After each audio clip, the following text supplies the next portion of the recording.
So today we're gonna make some Snickerdoodle cookies, which I found from one of my friend's homemade recipes. This recipe makes about 48 cookies, which about 6 cookies is 1 serving, so it'll make a total of 8 servings. So first we're gonna preheat the oven to 400, so click bake, then put it to 400 degrees. Let that start so that we can use it later when we have to. And then we're gonna put 1/4 cup of sugar. Here is half a cup, so let's put half of it.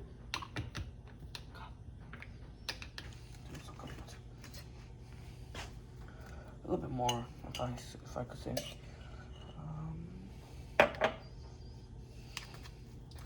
There we go, 1/4 cup of sugar. We're gonna put it in this plate because later we're gonna mix the full cookies into this. Okay, so here goes the sugar. I'm gonna spread it out a little bit, and then we're gonna need 2 teaspoons of ground cinnamon. So ground cinnamon, this is this teaspoon. So 2 teaspoons of ground sugar. Okay, let's just mix this. You have to mix it for the batch. Okay, next for those legit cookies now. In this bowl, we're gonna put all the ingredients we need. So we need 1.5 cups of sugar.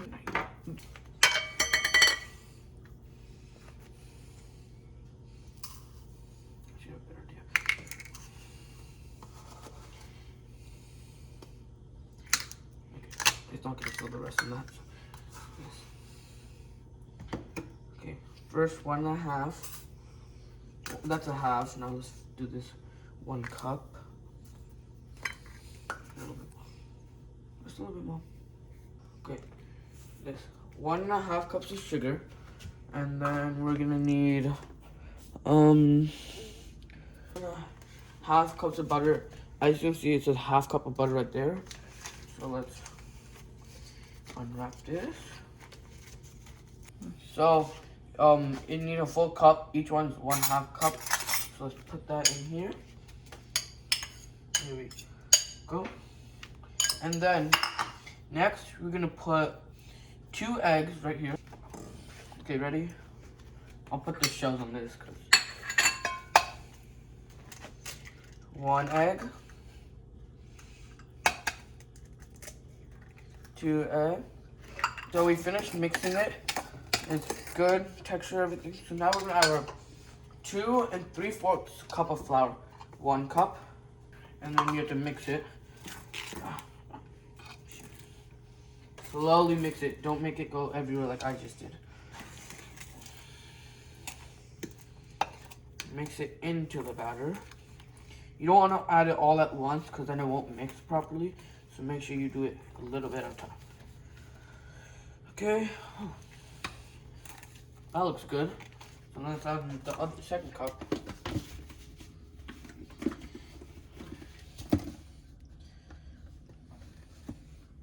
Okay, second cup of flour. In you go.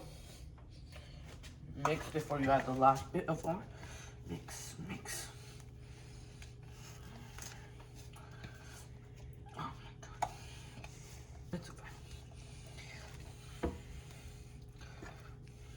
So we're gonna add 2 teaspoons of lemon juice.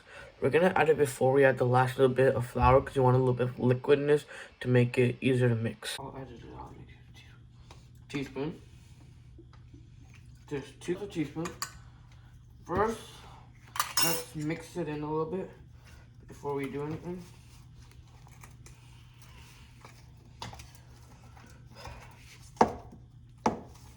That should be good. Now let's add our 3/4 cup of flour. This is a 3/4 cup of, we can just do a little more.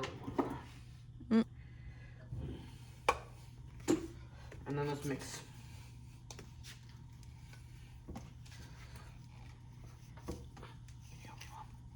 Now that the batter's ready, we're going to spray wherever you're putting it on so it doesn't stick when you want to remove it. And quick spray. Okay, so basically, to cut it, you're gonna grab some of it. Just grab this. You're gonna mix it. Hands, try to make a ball form. And then you're gonna roll it in this. Don't put too much. You can. It depends how thin you want it. And just leave it at that. Keep doing this until all your batter's finished. Now that we've turned all the batter into some cookies, put some oven gloves on because your oven will be pretty hot. Open it up. Grab your tray. And then close it up. And take these off. Put a timer of 10 minutes. And then once it's done, we shall see the results. Time is left. We got 3 minutes and 17 seconds left until this batch will be done and we can eat. There's about 15 seconds left. We're gonna get ready. Put the gloves on for safety. You don't want to burn your hands yet. Okay, now look. There we go. Okay. Don't they look amazing?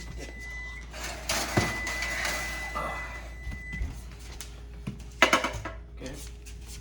Close this. Okay, so done.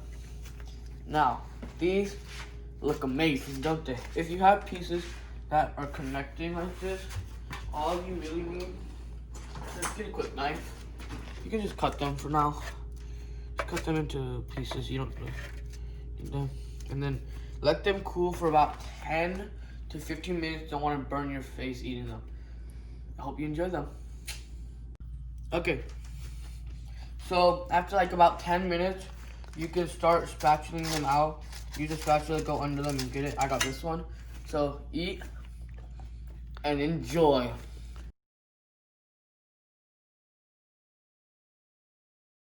While cooking my cookies, I use stoichiometry by turning ounces into cups because I didn't have ounce measurements, I only had cups. So that's how I learned stoichiometry in my STEM cooking.